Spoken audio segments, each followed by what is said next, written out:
Greetings. Hi, my name is Eric Postma, head honcho and only honcho here at Gingerman Editorial. And today I have with me Ms. Deanna Verhoff, the author of Avant and Comet Dust.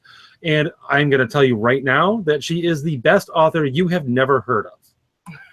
And I'm hoping to be able to fix that problem here with this interview. So, Deanna, welcome. Thank you for that introduction. You are very welcome. Oh, and I should preface, we're a little later than originally scheduled because we have a myriad of technical issues that we had to solve. Deanna couldn't get her camera working. We were trying to do that.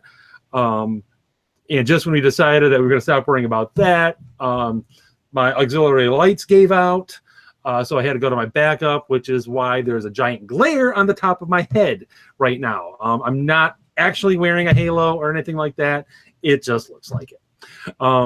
Moving on to more important things, which is Deanna and her work. The first thing I've got to ask is, well, let's not ask. Let's talk about your most recent book about Comet Dust. Now, for the viewers, Comet Dust is, well, you know, I'm going to let you explain it. Comet Dust is a dystopian novel with Christian overtones. I mean, the Christian part isn't subtle in this book, unlike my other ones. It's about a college student named, I have my other characters rolling around in my head, Tina Applegate, and it opens after a nuclear war and a comet strike. And she is a student struggling to get through her studies. A lot of people have dropped out of school thinking, what's the point? And she is trying to build her vlog following throughout the novel. So she's always commenting on the events going on around her. But the book is based on Catholic prophecy and scripture. So I've incorporated that into the novel. And she goes through some of the things as the prophecies are coming to fruition, like the warning, also known as the illumination of conscience and many judgment, and how that affects her, the people around her, and the world in general. The world is on a downward spiral, and it's about how she deals with that and her faith journey. Right.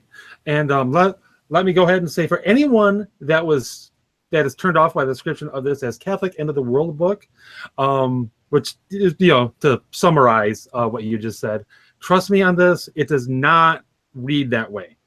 It is written with this, at least as much depth and understanding of character as any novel you're going to pick up off of the shall we say regular fiction section of any bookstore. It does not in any way meet up with any of the Christian fiction stereotypes that are prevalent out there in the culture. And in fact, as part of that, one of the things that struck me when reading it, Deanna, is the fact that no one is demonized in it. There aren't any like clear-cut through and through 100% bad guy villains in it, and nor is anyone romanticized in it. There isn't anyone who is like, this person is like everything that everyone else should be. There's none of that. There's no pure villains. There's no pure saints in this book.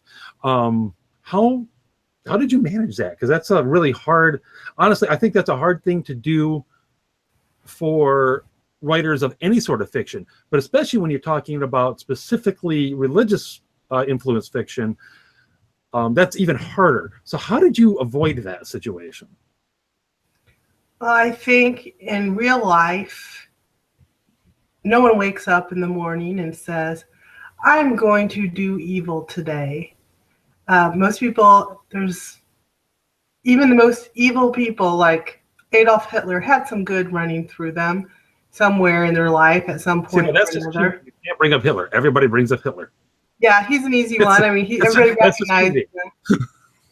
him. They all didn't start out that way. And my background, I went through a phase of I was agnostic in high school. I considered myself an atheist in college. So I can relate to people who lack faith, and I don't think they're evil. So that comes through in my novel. Again, as a convert myself, who went through we discussed before, I went through a very similar sort of journey. People who are in those different places, wherever they are not, they're not inherently bad people. They're not. They either, well, who knows? Who knows? Maybe they haven't thought about it. Maybe they've been turned off because of, well, there are Christians that fit the negative stereotypes that run around out there. I've met some of them. At times, arguably, I've been that guy. Yeah, there are good Christians and bad Christians. There are good atheists and bad atheists. I don't think it's black and white. So, and that's a thing that comes off beautifully in the novel. Another one of the things that came off really well is, I thought, your description of the world in general. How would a world that is in fact slowly spiraling downward look like? Would we descend into chaos as soon as possible? Would we try to hang on to normalcy as much as possible? I would say that you went for the holding on to normalcy for as long as possible route. What made you go with that? Were there any influences, or was it just kind of how you were writing and plotting things out? How you just genuinely thought that this might go? It's how I generally thought this might go. And most apocalyptic scenario novels that I have read concentrate on the politics of it. Like the Left Behind series is about a reporter who, rubs shoulders with the big wigs, the Antichrist, and all of that. I wanted to portray it from the perspective of an ordinary person going through an ordinary life, and how events that are transpiring would affect the little guy. So that, in and of itself, I think that's an original approach. There's really Gina herself and her friends have very little influence on what's going on. right. They don't have, there's nothing they can do that's going to change what's going on. Right. They can only decide how they themselves are going to react to it. Exactly. And I try to put myself in their shoes and think, well, how would I react? How would this person from this background react? And for the novel. And again, all of that comes off extremely well. Oh goodness, I lost my train of thought there for a moment. Well, the fact that, despite, there's nothing that they could do to affect what's really the big picture of what's going on, there's still, Gina still has a personal drama that she's living out that affects her friends and her family, and her own friends and family. They very clearly have their own journeys, their own personal dramas that are going through. I think there's actually a great job. I think you did a great job of having a number of really good supporting characters, from Kylie to oh goodness, I forget what was Gina's eventual boyfriend's name? It was, Her first. well, the first one was Jeremy. Oh, if I remember. The other one was Zach. Zach. Party. Yes. Yeah. Thank you. Yes, I think about it too. Yes. Yeah. Jeremy, who is kind of the first guy that she starts out with, but he's a developed character as well. He's got his struggles, but everybody in the story also clearly leans a certain way, and but a lot of them you don't know exactly where they're going to land until well into the story. I won't say the very end, because that would wind up being a little Deus Ex. Although, honestly, Deus Ex is appropriate for this novel. But that's beside the point.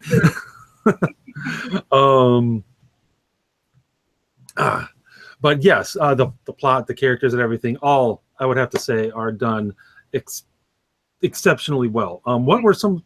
Yeah, I mean, you mentioned Catholic prophecy and everything. I think also for the clarity of anyone watching this, I do want to say that the Catholic Church itself has actually no defined doctrine on how the world's going to end.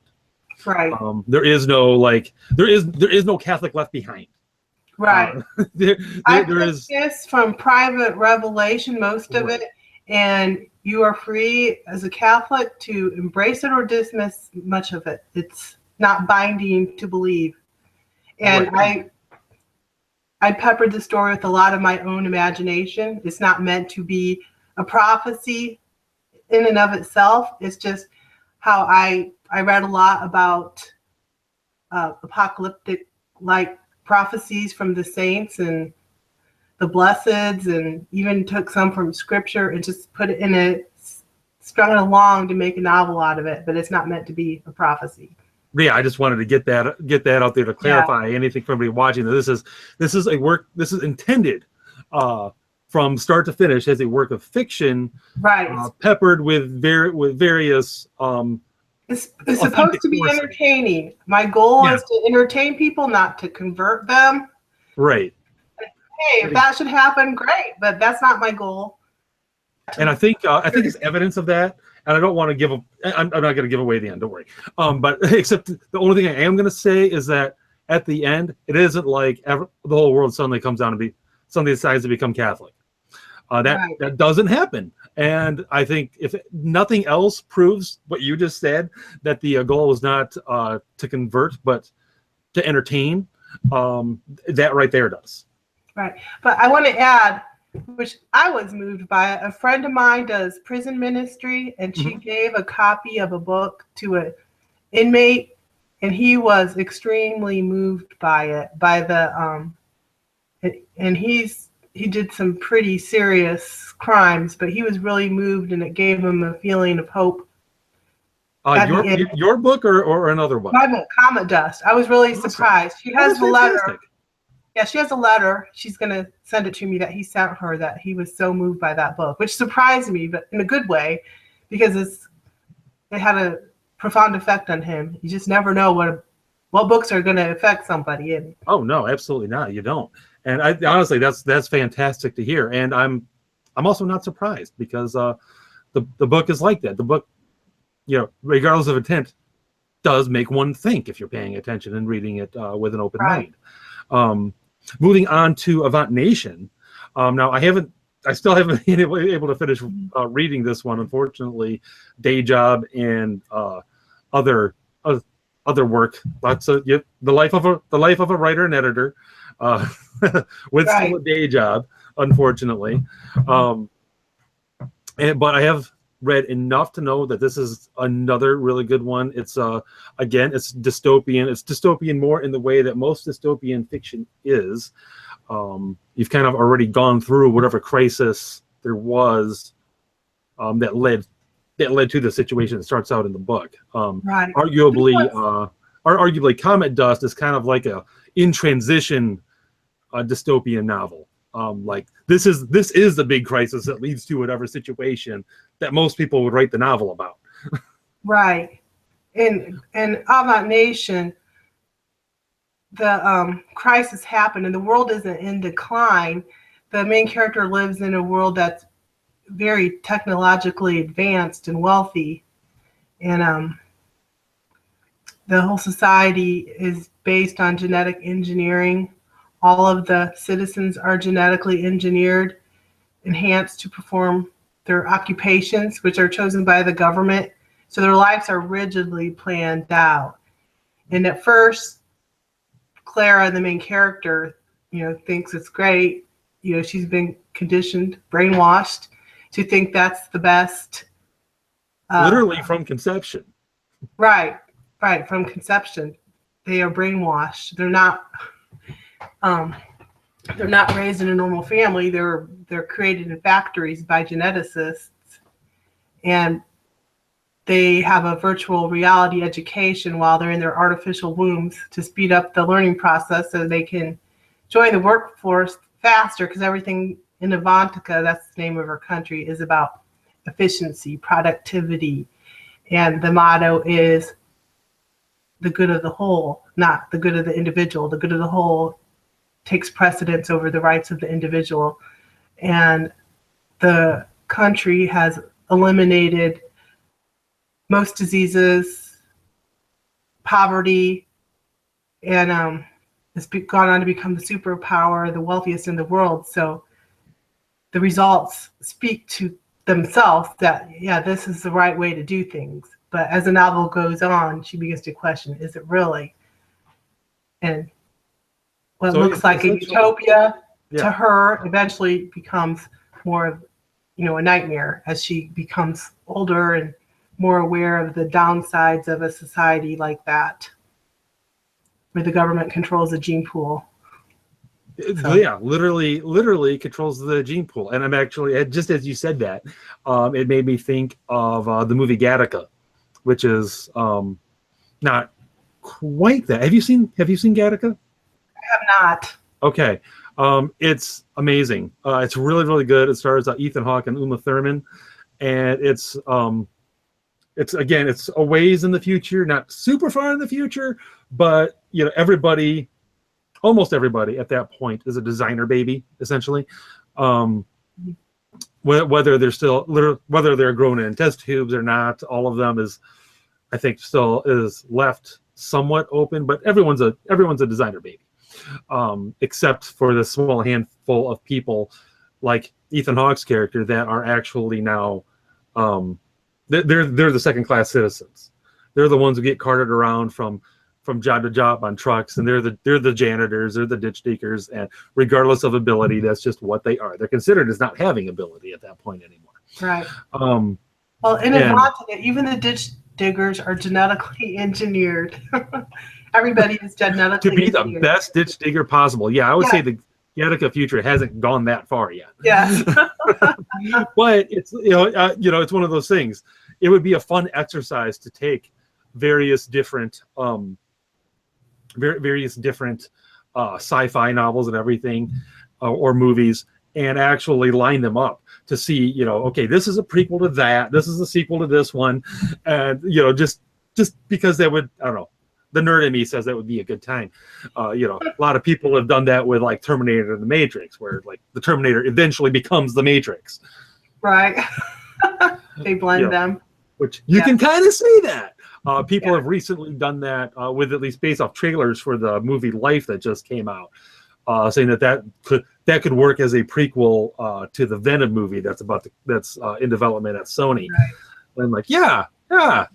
Reviewers have compared Avant Nation to a lot of different sci-fi stories. Well, it's been compared to The Giver, Hunger Games, Divergent, The Matrix, and some other novels I haven't read, so I really don't know how accurate it is. But some of the comparisons surprised me, but some of them didn't surprise me at all. So. Right. There are we discussed this as well, where there are some superficial similarities to the Divergent series, to The Giver, and as we were talking about the downloading of information essentially into their brains, it's like, okay, yeah, that's a Matrix similarity right there. Right. But yeah, it's also important to note that a lot of these things are essentially superficial when there's so much story out there in the world. Right. For hundreds and thousands of years that people have been writing stories. Guess what? There's such a thing as overlap. There are no new stories under the sun. I think it's kind of true. You just kind of rearrange them in different ways, add new characters, but the essential plots, there's really nothing new out there. I always think, I've come up with something brand new, and then come to find out, it's already been done. Yep. That happens all the time. Even with Yeah, Well, Star Wars. Let's take Star Right. Wars. Everybody knows that almost everyone, at least in this country, has seen it, and most people that have seen it love it. But you know what? There's overlap with other things. Asimov's Robot and Foundation series. There's some overlap with. There's lots of overlap with Frank Herbert's Dune. Like tons of overlap. right. Okay, I don't think it was just overlap. I think he was cribbing, but The Hunger Games is like a total ripoff of Battle Royale. Have you seen that? I have never seen Battle Royale. But I like the Hunger Games better. What can I say? So, and I love the Hunger Games. But I read that before I watched Battle Royale on Netflix one time. It's like, wow, this is how I see where she got her inspiration. And Awful lot of similarities here. yeah, the Sword of Shannara, of course, is a big ripoff of Hi, Jake. How are you? Lord of the Rings. Yeah. What brings you down here? And I was hoping if I could have some candy. Well, is the living room all picked up? Excuse Yeah, me, everyone. You said. You said it was. Okay. All right, you can have one piece. Okay. Sorry, that was problem. that was my my 7-year-old boy. Yeah. I am doing an interview, Jake. Okay. All right, buddy. You probably heard my 15-year-old come through with the dog a little while ago. Yes. Yeah. So One of the don't worry about it. one of the taglines I put for one of the keywords I put for the video, the tags, was writing with children. Yes. This sort of thing happens. I'm sorry. Yeah. In fact, I think the last interview that I did, I think my 5-year-old came down to say howdy. I think it makes it more interesting. Little- There was a little recent YouTube video that went viral. Did you see that? I haven't seen the video, but I've heard about it. Yeah. He was giving a serious interview on some big network, and his kids come strolling through. It's funny. So That is just awesome. Oh goodness, where were we? We were comparing. Well, I started comparing novels to ones that that share similarities with. So, Now, I understand that Avant Nation is actually you've got a sequel in the works. right, one that you are going to edit for me, hopefully. I look forward to that very much. It's already, the sequel, the rough draft is already written. Mhm. But I'm doing the third book too, since they're interconnected. I wanted to have that most of the way done before I go through and do a second draft, so I can fix things that need fixed based on what happens in the third. So you'll be seeing that come through to your desk soon, hopefully. I definitely am looking forward to it. If it's half as good as the other stuff that I've read from you, I'm sure it will be a refreshing treat. Actually, I hope you like it. I lost my train of thought now too. I hate it when that happens. It happens all the time. But for those of us, for those with children, you know exactly what we're talking about. It doesn't matter how much time you spend thinking about something ahead of time. It's just the butterflies, squirrels. It just happens. Yeah.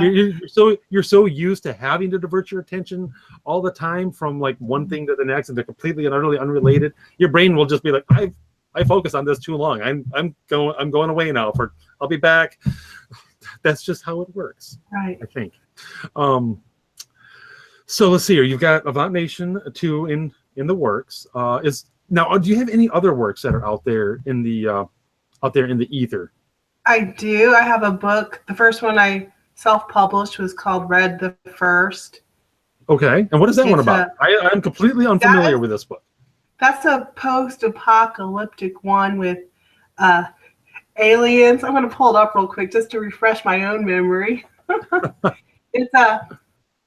It's post-apocalyptic. It's about a guy. His name's Red Wakeland, and that's hence the name Red the First. Mm-hmm. The pandemic has pretty much wiped out most of humanity. but a curious thing happens. It leaves the survivors with strange new abilities. What was it that was wiped out most of humanity? You were breaking up there for a minute. An alien pandemic. I hate those. Yeah, but they didn't know at the time it was aliens at first. They come to find out it was aliens that wanted to take the Earth. So they said, well, we'll just wipe them out with this pandemic. But they didn't. That's a nice reversal on the way that the story typically goes. Yeah. So Red has to make them aware that the aliens did it because they were blaming the Middle East. The Middle East was blaming the Americans and so forth. And he has to help prepare humanity for the final battle against the aliens. Awesome. But that leads to a whole series that stems from that, which my book Emerge and my book Seeker follow about what happens after the final So battle. you got a whole list of so you got a whole bunch of other books that you've already written. It's like an epic fantasy meets pop culture because of they end up. I don't want to give everything away, but they end up like the world has altered because of everything that happens. It's all like almost like a. No, I don't want to get into it because it'll spoil all right. We'll leave that for the readers. My earlier work. And then I also have a book called The Wish Thief. It's more of a middle grade young adult for a younger audience. It's a little cleaner. You won't have the sexual situations or the swearing that's in some of my other novels. You know, and that's there's actually a lot of Christian undertones to it. Right. But it's a modern world called Tulla. It's described as like a sister planet to Earth, but both planets they're not aware of each other. But they're on the same trajectory. Okay, interesting. But Tulla is 2,000 to 3,000 years older than Earth. But this kind of present day Earth like there. But Christ hasn't been incarnated. The incarnation hasn't happened yet. So it's the underlying theme. It's very underlined. The kids aren't going to see it. It's just the adventurous part is for them. You know, that's all they need to worry about. But an adult can see how it symbolizes the coming of Christ, her discovery of this object that's called the Alboni. She discovers it in a cave. It's like a priceless treasure. She's on a treasure hunt and she finds this thing instead. But it symbolizes really God. Actually. It symbolizes God and the discovery of God and his coming. So. Okay. Huh. Well, okay, there you go. So we've got let's call it pre-Christian fantasy. Right. We've got post-apocalyptic aliens. Yes. With superpowers. Right. I love this. And we've got dystopian totalitarian utopia. Right. Dystopian utopia, that doesn't work. And we've got a straight up eschatological end of the world. Right. And The Wish Thief is a fantasy too, but it's more like a modern fantasy. And there's magic in it and aliens in that one too. So All right. Okay, so the question that comes to mind is why the general focus on the sci-fi and apocalyptic future scenarios? I don't know. It's just what comes out. I always set out to write just a straight with none stuff. And then I'm like, this is boring. I have to add a little supernatural element to it. And that's what happens. All right. No, I've always liked that kind of stuff since my youngest days, like Wrinkle in Time. I remember reading that like in the 3rd grade, and I liked the Lion, the Witch, and the Wardrobe, and my first novel, sort of novel, not really novel, was a space alien novel in the 4th grade for the young authors contest. Oh, cool. It was space aliens. I just always liked that. So. All right. I've also had a fascination with this natural. I don't know, maybe most viewers are probably too young to remember the show Night Gallery. It was like a I never really watched it, but I know what you're talking about. Series. And my mom, I was like just a little kid, like maybe kindergarten, but I used to stay up late and watch it with my mom, and she'd be like, "It's gonna give you nightmares," and I'd be like, "I hope so. I love scary dreams." As I was disappointed, I never had nightmares from it. So that might have been just weird. That says things, and I don't know if they're good. And I was always fascinated with I remember my mom talking about, this is back kind of to Comet Dust, talking about how her mother went through the house and put up dark curtains because she thought the 3 days of darkness was imminent. And I'm like, well, what's the 3 days of darkness? And my mom said, well, it's God's going to punish the world by... My mom was always really open with this kind of stuff. So yeah. She didn't try to shield me from it. Now, some of my sisters had to be shielded. I have 4 sisters because this stuff would scare them to death. But I love to hear it. My mom liked that kind of stuff. So we would share our tales. Like, scarier the better. Scary stuff. And she knew she could tell me without giving me nightmares. But she'd be like, well, God's going to punish the earth by sending a dark fog across the earth for 3 days, and he will open the gates of hell, and the demons will come out and roam through the darkness, and anyone caught outdoors will be killed, whether they're good or bad. And if you look out the window, if you even glimpse out the window, you will drop dead on the spot. And the only light that will burn is that of a blessed candle. And I'd be like, oh, when's this supposed to happen, Mom? When? And as she's putting up the dark curtains, right? Right. You're My like, mom's half an hour. Right. So I was disappointed, though it didn't happen. And I was really disappointed to find out, oh, it's from that Garabandal apparition that came from. And that's been that's not approved by the church. But come to find out, other prophets, other saints had vision along those lines. Have mentioned similar things. So I'm like, oh, so it's not really debunked. And do you care? Am I talking too much? No, you're fine. You're fine. I mean, honestly, that's really interesting. And without, I don't want to give away too much, but I will say that this does come out in Comet Dust, and it's genuinely, it's a little terrifying. Yeah. Right. I found out, it's not just one prophet who has said it, so I have to take it a little more seriously. Right. And the illumination of conscience, also called the mini judgment or the warning, that's also in the book. I mean, that's right there, bam, in the begins at the first chapter. But there's a lot of prophecies about that as well. And sometimes you have to read between the lines to say, okay, this is what, this is the illumination of conscience. Sometimes it's hard to tell if it's the same event that's being prophesized. But my interest in that stemmed from a dream I had back in college when I was an atheist. And looking back, I had not heard of the illumination of conscience. I did not know what that was.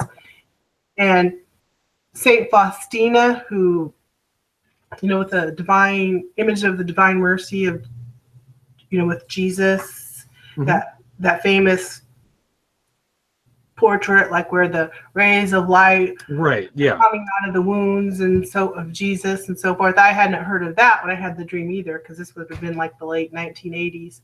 Right. It hadn't achieved nearly the presence that it has now. Yeah, I think it was at that point. I think it was still banned. I'm not sure it might be. Maybe I don't know, but yeah, it went through a period, the divine mercy messages where they were like suppressed. They weren't approved. It might have still been. John Paul then that when I had the dream, but I had this dream, in hindsight, I think maybe God was trying to tell me something, because it's a lot of the things that happen in the illumination of conscience and the prophecies, what I expect to happen, that dream kind of followed along. So that got me interested in later years, not at the time, but like 20 years later, I'm like, because the dream had a big impact on me. I always thought about it, remembered it, and it didn't like convert me or anything, but it was intense enough that I gave it a lot of thought over the years. Right. And that is really probably the main catalyst that got me to writing Comet Dust, because I'm like, interesting. Wow, it was like a personal connection to some of these prophecies. And I wanted, how, if this really happened, how would it play out?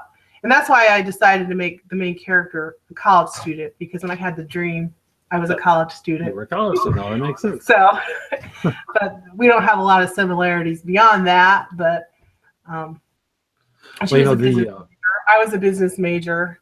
I ended up going to elementary education though, but so just a little bit of info there on my inspiration for Comet Dust. So. Oh, cool.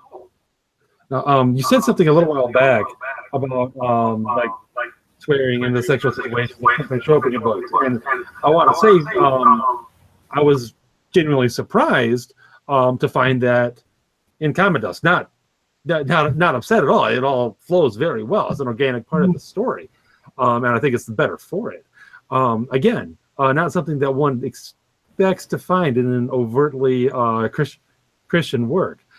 So I think you've already kind of addressed, why that is. It's reflecting real life and real people, and right?